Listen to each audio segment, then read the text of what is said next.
Hey there, podcast fans. This is Trotwood Zeus, one half of the 2 Hour Lunch Break podcast. Are you ready to unlock the door to your dream home in the heart of Texas? Meet Jessica White, your go-to real estate guru, ready to make your home ownership dreams a reality. Hailing from the Lone Star State, our very own Austin native, Jessica White brings a fresh perspective to the world of real estate. With her deep-rooted understanding of the Austin Metroplex, Dallas, and Houston, Jessica's expertise will guide you every step of the way. But wait, there's more. Jessica isn't just about business, she's also about building communities and fostering diverse home ownership. Connect with her vibrant community on Instagram at The Color of Real Estate for a sneak peek into her world of stunning properties and thriving neighborhoods. Ready to take the plunge? Visit jessicawhite.kw.com or give her a call at 512-568-7124 to kickstart your journey to finding that perfect place to call home. And guess what? Don't forget to mention the code 2HLB for an exclusive surprise. Whether you're in the heart of Austin, the buzz of Dallas, or the charm of Houston, Jessica White is the real estate trailblazer you need by your side.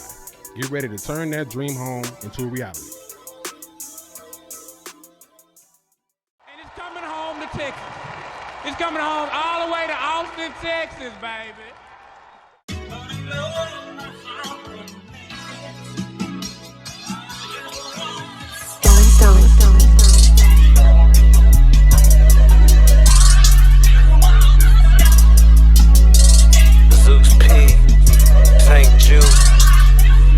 Yeah, and we back, and we back, and we back, yeah, yeah.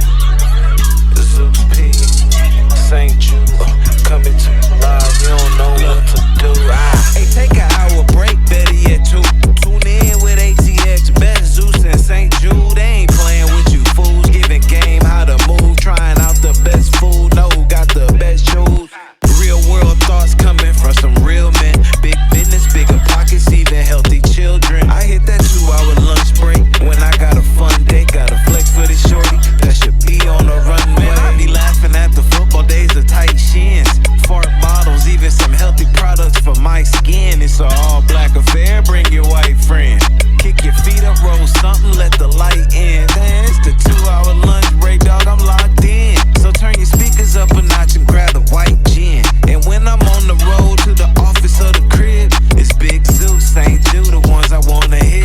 This is that 2-hour lunch break live from Lady Bird J Lake. Coming to you live, put it on for they city. This is that 2-hour lunch break live from Lady Bird J Lake. They got everything from the pretty, ugly, and gritty. This is that 2-hour lunch break live from Lady Bird J Lake. So tune in, my dog, you don't wanna miss nothing. This is that 2-hour lunch break, cause one is for pump face. Don't believe me, ask the city dog, I ain't bluffing. Zeus P, St. Jude, O and me, cap status, same crew, different moves, bigger pay due. ATX, what up? Yeah. All right, man, we are back with another edition of Season 4 of the 2-Hour Lunch Break podcast, a podcast for Austin, from Austin. As you can see, we're in New Digs. We're in East Austin, Texas at Darwin Studios. I'm Trotwood Zeus, one half of the 2-Hour Lunch Break, and I got my co-host. Saint, what's up?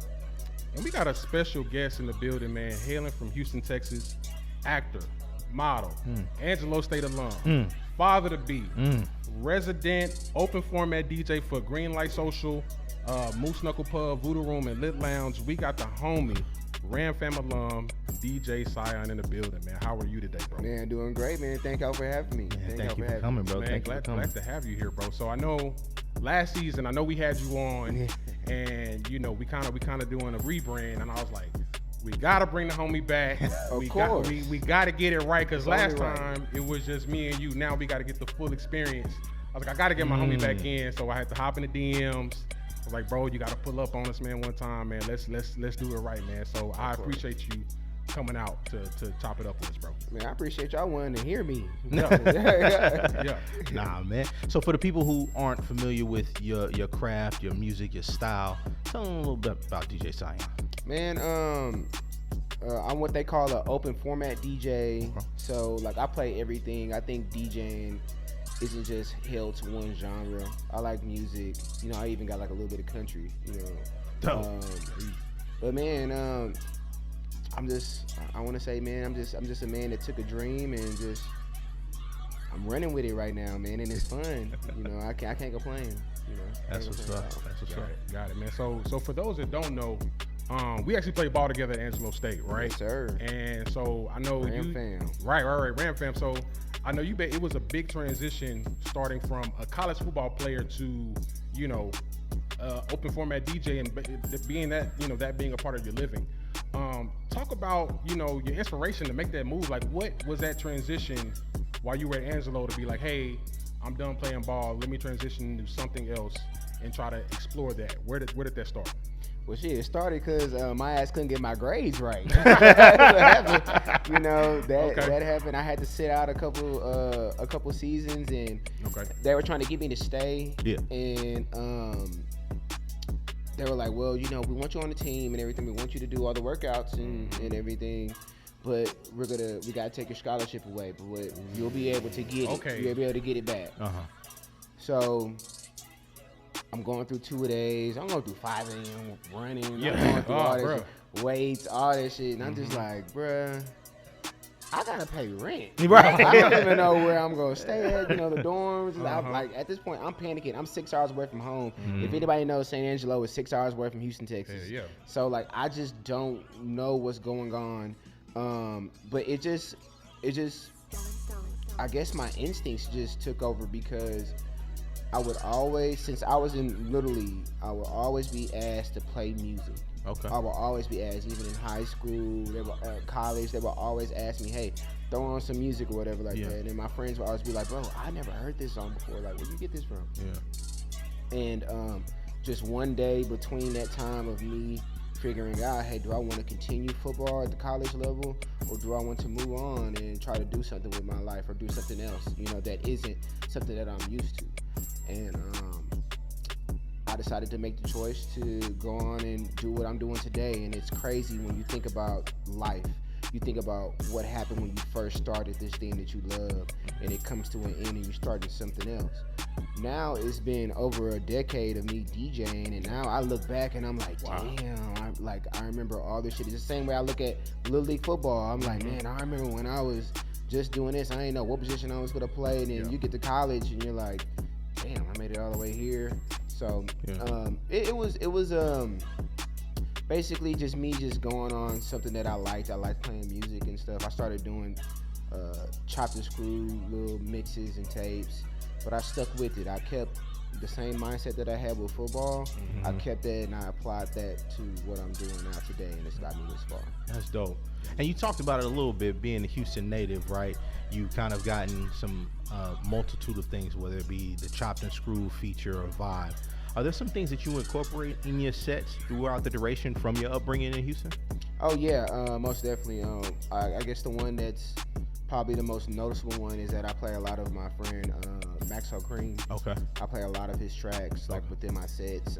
I do different takes of it. I even made like a little Maxo EDM house edit. Like Okay. You know, it was kind of crazy. But that I always, you know, keep like a Houston set. You know, some nights I play it, some nights I don't, just because, you know, you don't want to just keep on playing the same stuff, even though there is a lot of Houston music to choose from. But I'm always going to find something from Houston to play.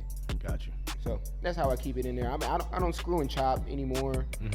I see some DJs still do, and I love it. I ran across DJ Candlestick, you know, shout out Candlestick and the Chop Stars. Shout out Kimley.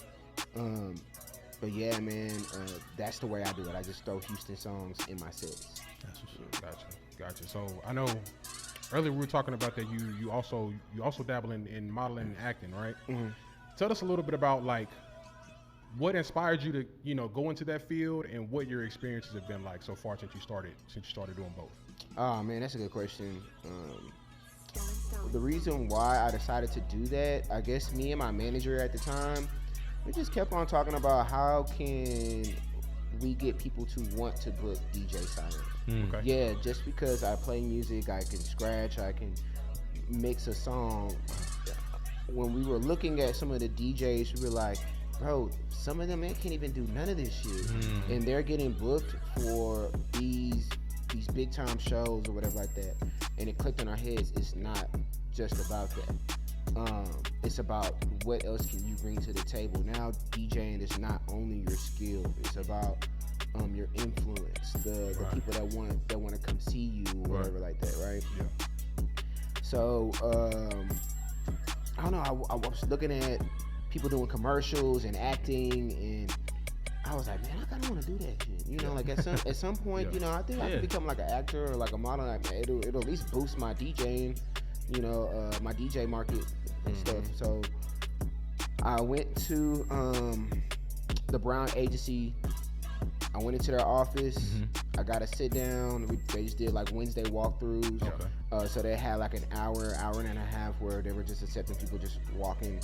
I presented myself, presented my stuff, and I got the part. You know, like nice. Like not the part. I got the agency. Okay, gotcha. This agency helps me book part. Gotcha. Book part. Gotcha. Okay. So I noticed when I first started, the way of auditioning was hey, you go into audition, it's a physical, you're in a room or you're in like a studio to where people are coming in and out. Surprisingly, this actual studio was one of the studios where I took my my headshots. Okay. We did an actual audition here too. Not this particular studio, but this building. Yeah. So imagine all that happening. You know, you're in face. You know, somebody wants you. They can tell in person, hey, this is who I want or whatever. And I was getting booked. Then COVID happened. COVID changed everything. Oh yeah. A lot of people, a lot of the agency talent were having problems getting booked. I'm still having a problem getting booked. I've done at home stuff. I'm not the greatest guy recording or none of that. You know, like I need like a tech person to set up everything. Yeah. You know, I'm the talent, so I'm He's like, I'm just like, hey, I can do it. Yeah. But, you know, I might not have like the right shots or whatever like that. Right. Yeah. So it's been a struggle a little bit for me to get booked. I'm still signed and everything, but I noticed that after COVID, a lot of people have been slowed up because of it. So in that, like, because you talked about COVID, right? You talked about the experience of how can, like, you know, and I know it's always all love. How can some of these other DJs getting booked? And I know they can't mix it like I can. I know they can't freak it like I do it. What are some other challenges that you faced in your career? And like, what would you say that helped you overcome them? Or are you still learning day by day? One of the things that helped me get to where I was at, and I'll just give this trait because it's helped me a lot. It's just being persistent. Real. One of the spots, green light was one of the spots that when I first came in, I'm looking for somebody to talk to. I'm talking to them, and it took me a minute to get, you know, my first night at Green Light. Okay. So, but what I would do is I would pull up, you know, periodically. You know, I wouldn't just come there and bother people, but, you know, pull up, show face, introduce yourself. Hey, I'm here. You know, how you doing? You know, knowing how to talk and network. That's how you get to where you're at. And one of the things that helped me was that I was able to talk and I was persistent. So those two things mixing together helped me out a lot. And then I did, of course, you know, when I was saying before about looking at the other steps of people doing stuff, you know, the reason why I was acting was that I'm looking and I'm trying to add on something to what I'm doing. So I guess my ability to look, adapt, and just, you know, evolve. You know, That's so real. those are things. Okay. So let's talk about work-life balance a little bit, right? So I know we were talking off air. You know, you and your fiance, y'all recently announced that, you know, you got a kid on the way. Matter of fact, congratulations to the both of y'all. Thank you, man. Got a little boy coming, man. Hey, awesome. I'm excited. That's all I've been worried about. Music has kind of like, you know, of course. it's there. Yeah, It's of there, course. but- Yeah. So I was gonna say, so with that said, how do you find a way to find balance between work and, you know, life? You know, you gotta, you know, you have a fiance and a child. on the way? Like, how do you balance all of that while being a DJ and a model and everything you have going on? I balance that by like trying to. First of all, I have a partner that understands my job. That's really like the main thing right there. You know, understanding my job and understands me. You know, just because somebody has a child with someone, it doesn't mean that, you know, they understand each other. Get to know that person, get to understand that, hey, this is what this person does, this is what this person was doing before you, this is what you're probably going to get. That's so real. So, understanding each other's, you know, level of needs within our relationship is most definitely a key onto how I balance all that. So then she knows. Like in the mornings, I know she's not a morning person.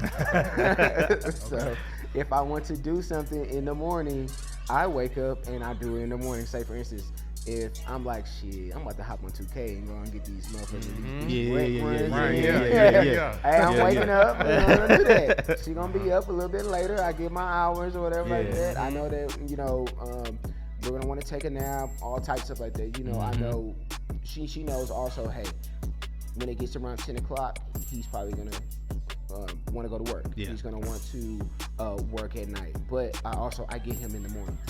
I get him during the day.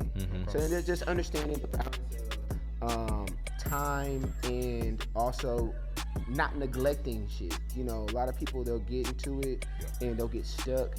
Set a timer for stuff. Like, say, for instance, if you're going to do music throughout your 24 hours of the day, if you sleep a chunk, right, and you have the other chunk left, if you're going to do music, set a timer for 3 hours, 2 hours. Once that 2 hours, 3 hours hit, stop.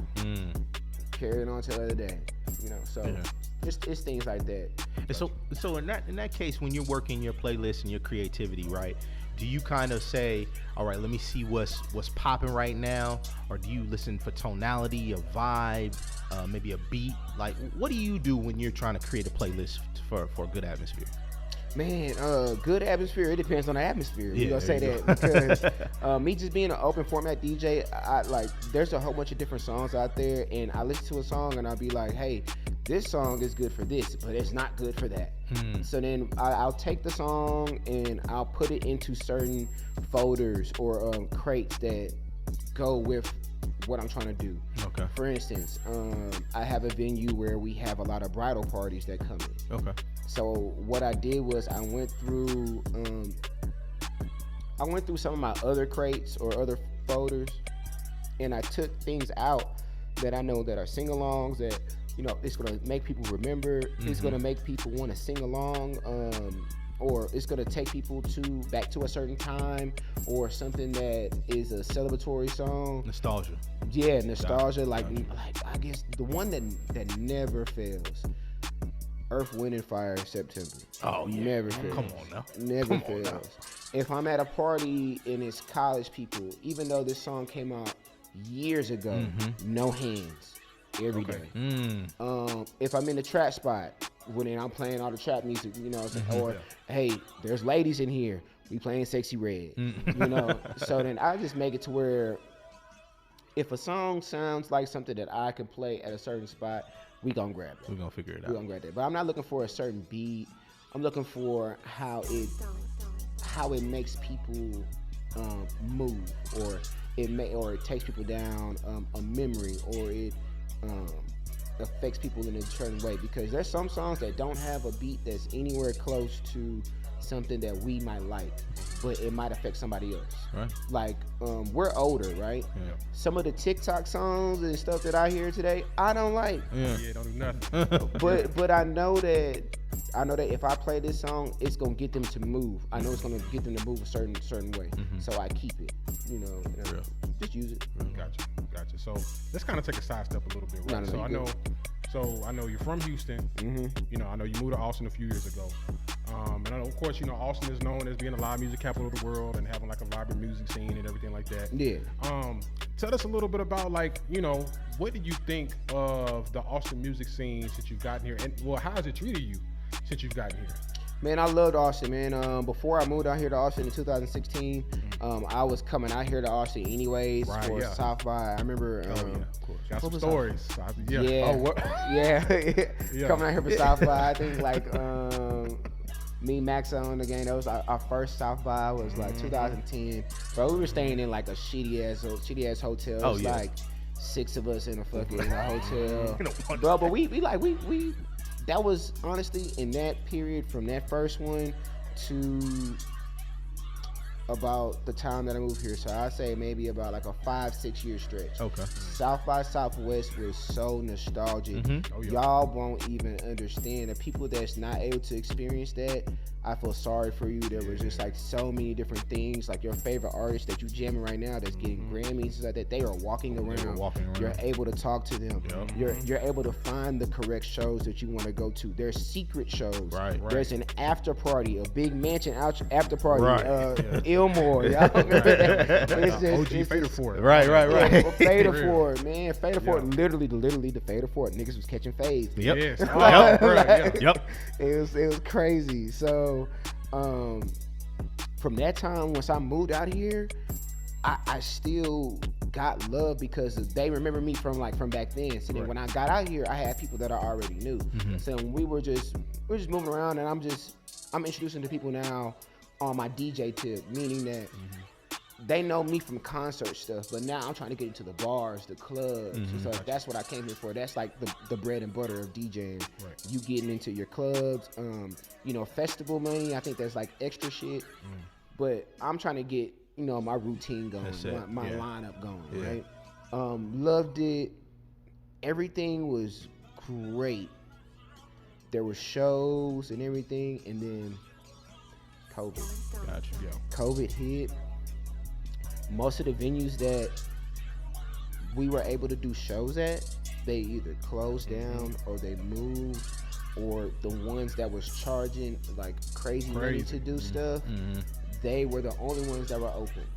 So now all of Austin's live music of like everything was starting to diminish. Now we finally are starting to get some things happening, but there's a lot of work to do, man. Like I just had like my first show, my first concert that we did. We did DJ Chose at Parish. Okay. I walk into Parish and I'm like, this ain't the Parish that I know. I'm like, that. I was like, wasn't Parish on Dirty? No, they were. They moved, and they moved to White Oak or what? It was something like So then now when I walk in, I'm like, this is Parish, but this is White Oak. So now I'm confused. It's just a lot. Like a lot is going on. Like Scratch House. Scratch House has been going. Scratch House was the one we were doing like Fubu Palooza there. So we brought like Murphy Lee. We're bringing like all these 2000 artists to do shows and shit like that. And I remember, man, we had one more show, couldn't do it, COVID, sold it. Dang. And then the another spot took it over, and I love those people and everything, but would have loved to also be able to have them there, but also have another place to do live music. And also it's also hurt the local Austin artist scene too. Right. A lot of artists, they don't know where to throw shows at. They don't know what's going on. So I'm hoping that Austin gets that again. That's real. With that being said, with the frustrations of COVID, what are some of your upcoming projects and collaborations? And ultimately, what's your ultimate lifelong goal? Man, I got quite a bit with that. My lifetime goals, within my work, within music, is just to continue to provide good music or mix good music. Meaning that there's going to be a point in time to where I'm going to start producing. There's going to be the point in time to where maybe if I'm producing, maybe I want to step behind the mic and do some vocal work. Maybe I want to rap. Maybe I want to do something else. I want to just keep on evolving. So with that being said, I'm starting a company. We've already started. It's called Noise. NOYS. We've already got a couple of content uploaded. But we're taking DJs and we're marketing us. What we also noticed through COVID is that the DJs, if the clubs aren't working, what are we doing? And vice versa. I guess us in the clubs, we have like a love-hate relationship going on. Kind of like how like the actors and actors are going through their stuff. But with that, when COVID was down, we had to make stuff happen on our own. Meaning that we gotta, create some type of streaming revenue. We gotta find different ways of doing stuff. A lot of people started doing more podcasts. A lot of, we just went into a whole different realm into media, which also affected us. So with my company, we're gonna highlight DJs and be a source for DJs to be able to upload their products, meaning that upload like a platform for that. Also get certain items that they need. Like say you need something for your DJ board, you need something for any of your equipment for a wedding or stuff like that. Help DJs get booked. Help DJs be able to have the tools to be able to succeed. Meaning that audio too. Help out producers. So then all the people that's on like the back end of the music stuff, because everybody sees the artist. We love our artists. Nothing against the artists, but we want to help out the DJs and the producers and stuff like that. So like on our YouTube page, what we do is we pull up on DJs and we record their sets live. So we have about like 8 videos up there of like hours of DJs playing. I have myself on there. I have like 2 of them on there. We have about several different DJs that we're going to record and have recorded.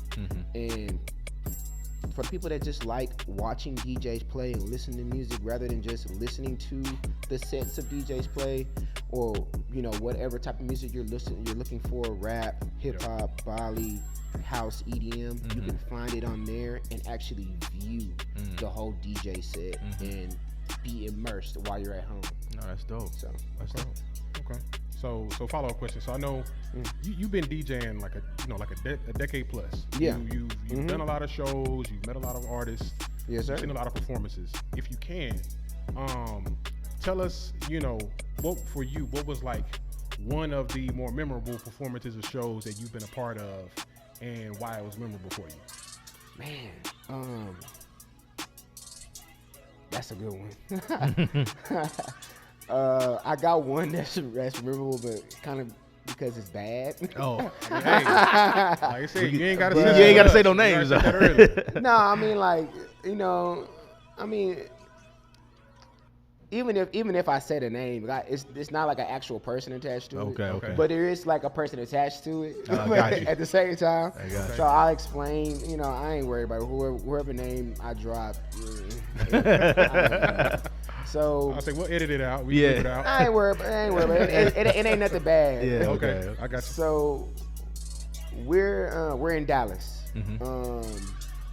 What's the name of the place? I think it's called Trees. It's a place like down by Deep Ellum. Okay.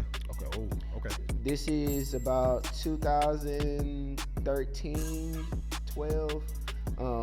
We had just got off a tour with Chief Keef. It was we meaning me, Maxo, and the whole gang, whatever like that. It was either we just got off a tour or we were about to go on tour or something. We go to Dallas because we get on the show for Young Thug in Dallas. Nice. Right, and this is like early Maxo. People really, they know about Maxo, but they don't really know about Maxo like that. So we're on stage, we perform, we get done, and I cannot remember who was hosting this shit. But the host, he comes up to me and he's like, "Hey, bro, just keep on playing the music." I'm like, "Nigga, what? Like, we're done." Right. It's a rap. We're finished, bro. And then he's like, "Hey, we don't know what Young Thug is." I'm like, no. Excuse me? I'm like, "Nigga, what? I ain't YSL. I'm good. I gotta go. Like, my time is up. We leaving." Yeah. So he hop on the mic, and I guess he trying to like talk to the crowd and shit. So at this point, I know it's about to go bad. And I'm talking about this hoe was packed out. This is like early Thug. Like this is like I'm a stoner. Right. Like this is when he was just bubbling. Man. So then imagine I got this table on this big ass stage while he talking. you see me in the back, I'm going behind me, I'm bugging my shit. Scrambling. So I'm trying to get up out of here. And before I can do this, he go, Young Thug isn't performing tonight. Everybody goes, what the fuck? Everybody goes, oh. Bro, they start taking their drinks and throwing their drinks and shit. I'm like, oh, get the fuck out of here. Yeah. Bro, that shit was crazy as fuck. That was a crazy one. Yeah. Man, damn. Damn, that's crazy. The Lil Uzi show. Yeah, the Lil Uzi show. Maxo had just talked about it on what happened? Off of Fig. Okay. What happened to the Lil Uzi show? We at the Belmont, bro. We at the Belmont, and Uzi's there. We're performing before Uzi. Okay. I think we performed before Uzi. And Uzi knows it. Uzi's cool. He knows us. He knows the Maxo and everything like that. And we trying to get some of our people in. This is how the story was explained to me. But I'm on the stage at the time. Oh yeah, so you have no knowledge. So I'm at the stage. Yeah. I'm on the stage, or I'm like getting off the stage because Maxo has just finished. Okay. And he's trying to get some people in. Scheme and then we come through. Scheme at this time, we're a rapper from Inglewood. Yeah. He come through and something happened, some commotion happened. Fight break out. Bruh, there's a whole video, bro. There's a whole video of us knocking him out and allegedly his shoe come out. Yeah, Beat the nigga out of his shoes. Allegedly, bro. What a crazy man! Like just the phone calls we was getting. Yeah. Like that. Everything is good now. You know, just crazy young times. Like now, everything is like more political. Yeah. Meaning that we going to stuff and like we're meeting up with artists. We're going up there and we're like we're way more, you know, professional stuff. That all that shit, that's young dumb shit. Yeah. You know, we're glad that we survived all the young dumb shit. But like now, it's more militant. So now it's more so stories of me meeting people that, meeting people that, you know, we look up to, or artists that we have respect for and stuff like that, you know. So it's a blessing. Awesome. So you talked about the frustrating parts of frustrating of a crowd getting angry or hostile. So have you ever had a situation like that where you're DJing, right, and you can see the crowd ain't really feeling you? And have you brought it back? How have you energized the crowd to like kind of, you know, win them over? Have you ever had an experience like that? Yeah. Most definitely I have. And I feel like every DJ has had this experience to where you're playing for a crowd and nothing that you playing is just hitting. So the way that you do is either, you know, that night can go 2 or 3 ways. Meaning that it could get better, it can get worse, or you can ride or steady the ship.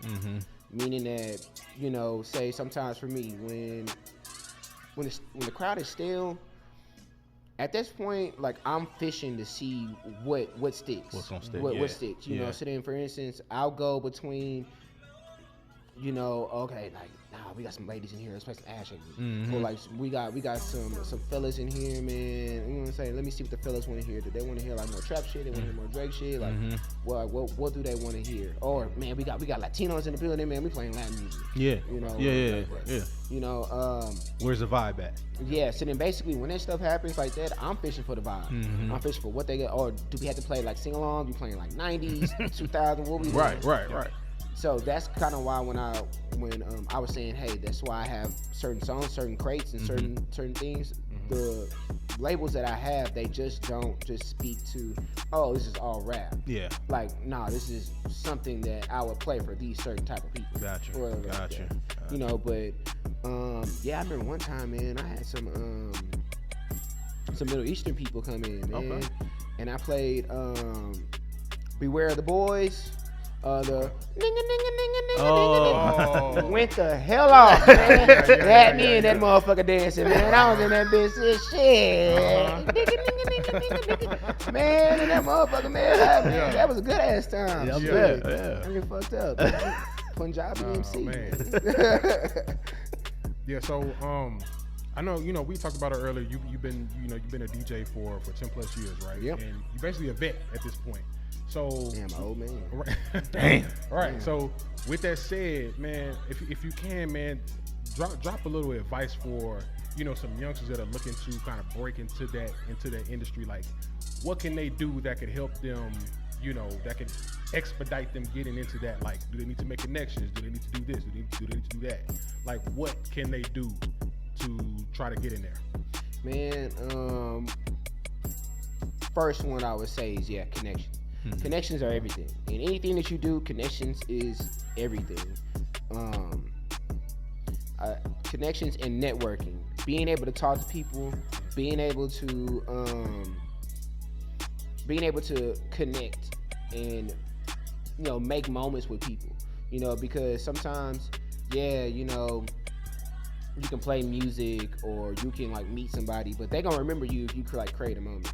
Now, don't let that moment be a dumbass moment. Now. Yeah, Yeah, right. Yeah. So then, speaking about that, my DJs, check your mental health. Continue to work on it, because we give people a lot of energy. When we play, we're expressing energy for you that we might not actually have ourselves. So when we do that, sometimes some people they drown themselves in alcohol. Yeah. Or they constantly get into a drug abusive type of role with that, because they're searching for that energy. That's something that gives them life to be able to give it to other people. Right. So then if you know that you a bad alcoholic too, bro, don't go to your bosses. Don't go to where you're working at or where you trying to work at drunk as hell, doing dumb shit. I cannot express to you how many DJs have burned bridges with people just because they were drunk. Not just because they felt a certain way, because maybe they could have talked to somebody a different way. Yeah. Even though you felt that, the alcohol made them do something stupid to express that.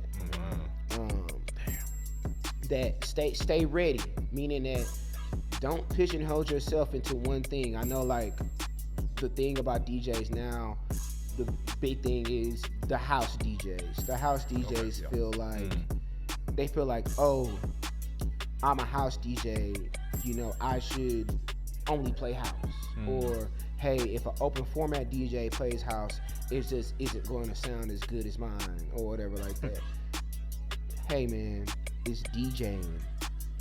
Broaden your horizon, DJ everything. You never know. You might DJ another genre and come up with a different sample for you to use in-house music.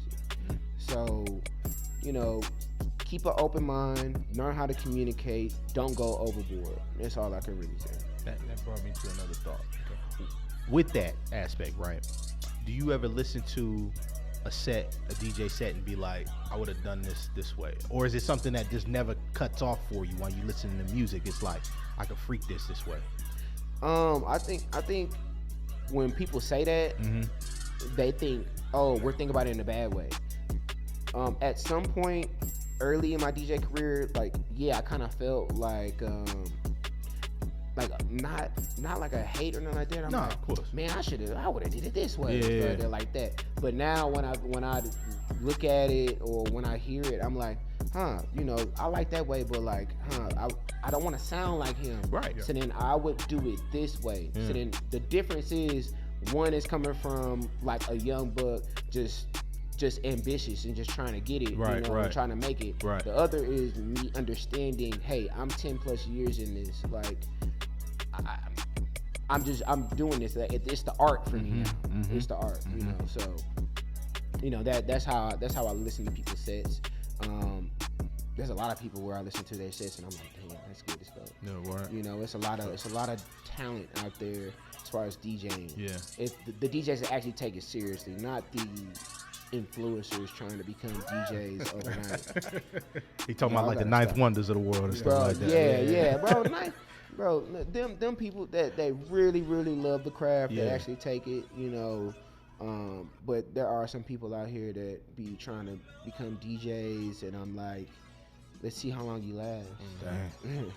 Because they don't go through the bumps and bruises, the pain, the double booking pain. Oh wow. You go to a set and you think that you about to play, and they double booked, and it's just like. What do you do? Do you fight the DJ then when that happens, or like what you do? I've had it happen to me. I've had it happen, like I've done it on actually, not actually booking somebody, but like I've been on both sides of the fence. And I never got mad at the DJ because like most of the time the DJs I'm like most of the DJs aren't assholes. Yeah. Especially out here in Austin. We kind of like know each other a little bit. So I take it up with the managers. Usually the managers still like cut me a check, real, or cut me my check, and they'll be like, hey, sorry or whatever like that. Or I'll be like, hey, well then book me again for next time. Let me go on and cut me my check, and then book me next time. Yeah.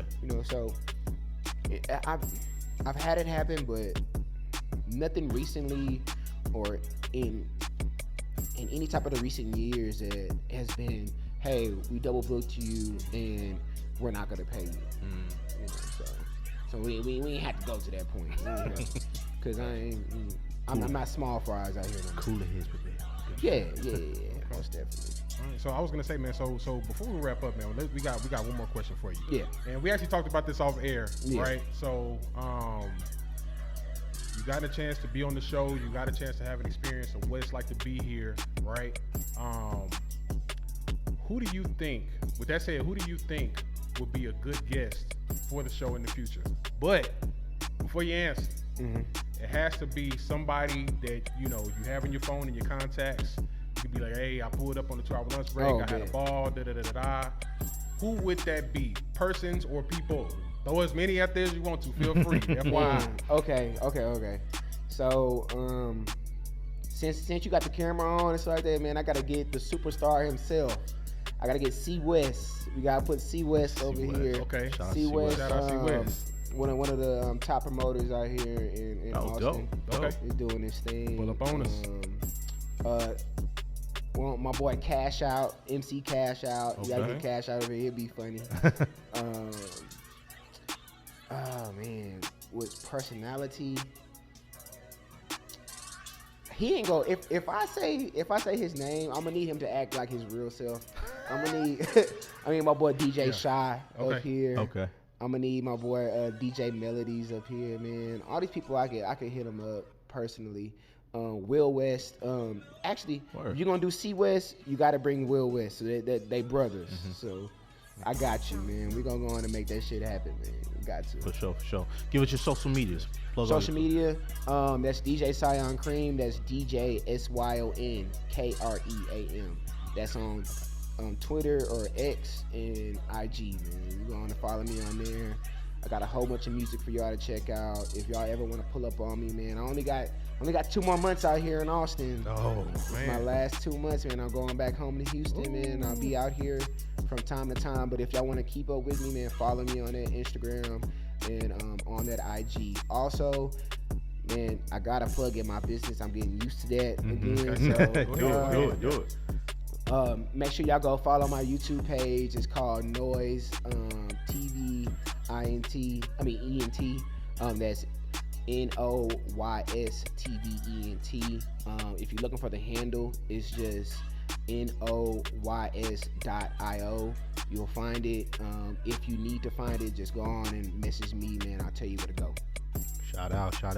And this wraps up another edition of the 2-hour lunch break podcast. We want to give a big shout out to DJ Syon for coming up. Also want to shout out his business, Noise Entertainment. Make sure you guys check that out. Once again, special shout out to the production behind the boards. And then you could also find the production behind the boards at Cafe Yodo on X. We also use Twitter, but on X. We're getting old. And salute to the Dawa Studios, home studios. This is another episode of the 2-hour lunch break podcast, and you can check us out on IG at the 2HLB pod and on X at the 2-hour lunch. Thank you all for tuning in. We'll catch y'all next time. Peace. Yes, sir. Thank you. And it's coming home to Texas. It's coming home all the way to Austin, Texas, baby.